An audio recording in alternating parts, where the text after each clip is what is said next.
এই যে বন্ধুরা দেখতে পাচ্ছেন সুন্দর সুন্দর আদা 20 টাকা করে পাইকারি বিক্রি হচ্ছে। তো বন্ধুরা আজকে আমরা ধূপগুড়ি সুপার মার্কেটে চলে এসেছি। এখানে সবজি মার্কেট, প্রতিদিনই সবজি পাওয়া যায়। এখানে আমরা রসুনের গদি চলে এসেছি, 9 নম্বর গদি, চিকেনদার কাকুর গদি। হ্যাঁ, এই যে দেখতে পাচ্ছেন সুন্দর সুন্দর আদা আছে এবং রসুন পেঁয়াজ সব এখানেই পাওয়া যায়। কত করে বিক্রি হচ্ছে না হচ্ছে দাদার মুখ থেকে বলতে। আর এইগুলো রসুন কত করে?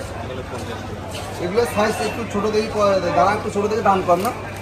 এই যে বন্ধুরা দেখতে পাচ্ছেন ছোটো ছোটো রসুন, এটা 50 টাকা করে পাইকারি বিক্রি হচ্ছে। এইদিকে বড় রসুন আছে, এই যে দেখতে পাচ্ছেন এগুলো হচ্ছে বড় বড় রসুন। এগুলোর দাম কত করে বিক্রি হচ্ছে? 60 টাকা। এই যে বন্ধুরা দেখতে পাচ্ছেন বড় রসুনের দাম একটু 60 টাকা করে পাইকারি বিক্রি হচ্ছে হোলসেল। আপনারা যদি কেউ বাইরে থেকে আসে নিয়ে যেতে চান রসুন, তাহলে অবশ্যই যোগাযোগ করবেন চিকেনদার কাকুর সঙ্গে। রসুন আছে, আদা আছে এবং সাথে পেঁয়াজিও আছে, ঠিক আছে। এই যে আদাগুলো কত করে বিক্রি হচ্ছে দাদা? এই যে বন্ধুরা দেখতে পাচ্ছেন সুন্দর সুন্দর আদা 20 টাকা করে পাইকারি বিক্রি হচ্ছে।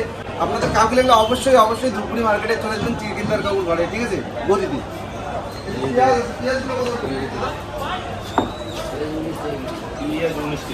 এই যে বন্ধুরা দেখতে পাচ্ছেন বড় বড় সাইজের পেঁয়াজ 19 টাকা করে বিক্রি হচ্ছে। গুদান ভর্তি মাল আছে এখানে, প্রায় অনেকগুলোই মাল আছে।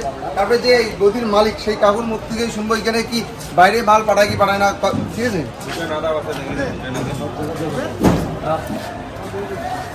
কাকু তোমার গদি থেকে কি বাইরে থেকে মাল নিতে আসে না? মনে করে এই ভিডিও বানানোর পর থেকে করতে মাল নিতে আসে না? যে একটা জায়গার নাম বলো হয়তো অনেকেই আসে, তাহলে অনেকেই বিশ্বাস করবে না জায়গায় গিয়ে মাল পাওয়া যায় গদি থেকে।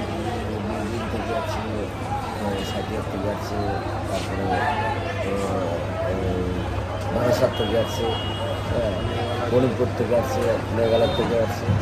তারা যে আসে এত বাইরে থেকে আসে, তারা কতগুলো করে মাল নিয়ে যায়? নিচ্ছে পিক আপ করে নিচ্ছে। পিক আপ হচ্ছে, তাতে কি তোমার লাভ হচ্ছে এই ভিডিও বানানোর পরে? হ্যাঁ, ঠিক আছে, এইভাবে পাশে থাকবেন এবং সাপোর্ট করেন। বিশ্বজিৎ বর্মন কোনার নামে ইউটিউব চ্যানেল এবং ফেসবুক পেজটিকে অবশ্যই অবশ্যই ফলো করুন, ঠিক আছে।